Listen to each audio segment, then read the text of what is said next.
Gandang hapon mga kapatid! Ayan, kamusta naman ang New Year ninyo? Ayan, kami, eto ang pinagkakaabalahan namin dito sa TV5. Kahit na po holiday ngayon, no, Rizal Day, pero ang sisipag talaga ng ating mga facilities, ayan, ang ating mga FSGs, ayan, kasi ang aming Catio ay i-expand na po namin. So pakita ko lang sa inyo yung old setup ng aming Catio. Si Laila Chikadora nga po pala, mga kapatid, magandang hapon po. So eto po, kung nakikita ninyo, eto yung lumang setup ng aming Catio. Medyo cramped, maliit. Although kasya naman ang mga 10 pusa, kaya lang alam niyo ang pinakang problema po namin dito, bitin ang bubong. Unang-una, bitin ang bubong, kaya naglagay kami ng mga parang payong na yan. Pero kasi kapag malakas ang hangin, hindi pa rin po umuubra. At dahil open siya, naglagay din kami ng mga plastic cover, kaya lang medyo eyesore po yung itsura. At isa pang challenge, kapag naglilinis kami ng mga CR nila, naku, kailangan pa talaga na ilusot namin ang half ng aming katawan o kalahati ng aming katawan para lang makuha ang kanilang letter. Sa pagdating naman po sa pagpapakain, mas malaki naman yung pintuan nila. Mas malaki naman yung pintuan nila. Mas malaki yung pintuan nila para sa food area nila. Siyempre magkahiwalay po yung pagkain at yung kanilang CR. So ayan. We also make sure na meron pa rin silang shade, no? So ayan yung pintuan.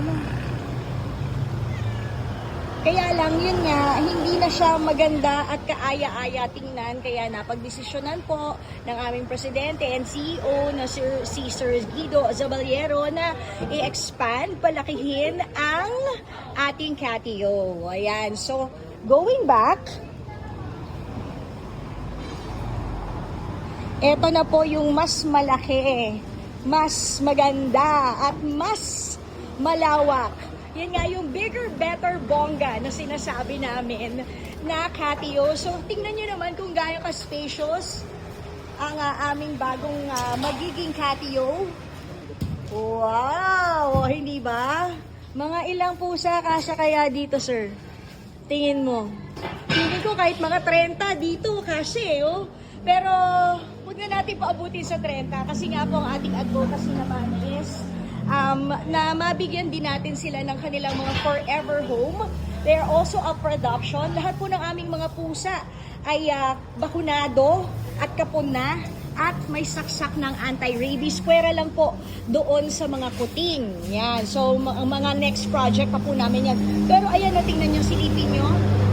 Kung gaano kalaki yung Catio, pasok tayo sa loob. Pwede po bang makigulo? Ha? Papasok ha? Ayan, pasok tayo. Ayan. So nagkakabit na rin sila ng ilaw. Dati wala kaming light sa aming Catio. Pero ngayon, ayan, napakanglawak. Ang dami na at ang laki ng kanilang takbuhan. Magiging walk-in Catio na po kasi to. Ayan. So malaki na yung space. Siyempre lalagyan din natin to ng pang heat proof. Itong area na to. At magkakabit pa tayo dito ng insulation. Yan. So, ano mangyayari ngayon? Eto nga. Dahil po yung lumang Catio o yung existing Catio po na ginagamit nila ngayon, i-dismantle nila to ng ating facilities. Ayan.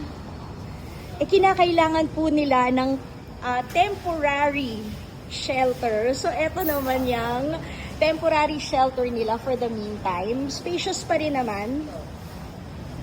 So, yan ang inayos namin ngayong Rizal Day. Habang, ayan, tinatapos naman ang malaking walk-in Catio. Wag ka, may CCTV pa yan sa mga susunod na araw para yung mga mahilig sa cats, kahit nasa bahay sila, pwede nilang makita ang kanilang mga beloved cats ng TV5 or yung TV5 community cats. So ayan, eto naman yung kanilang temporary housing. Ayan, inaayos muna habang i-dismantle yung kanilang existing cateo. So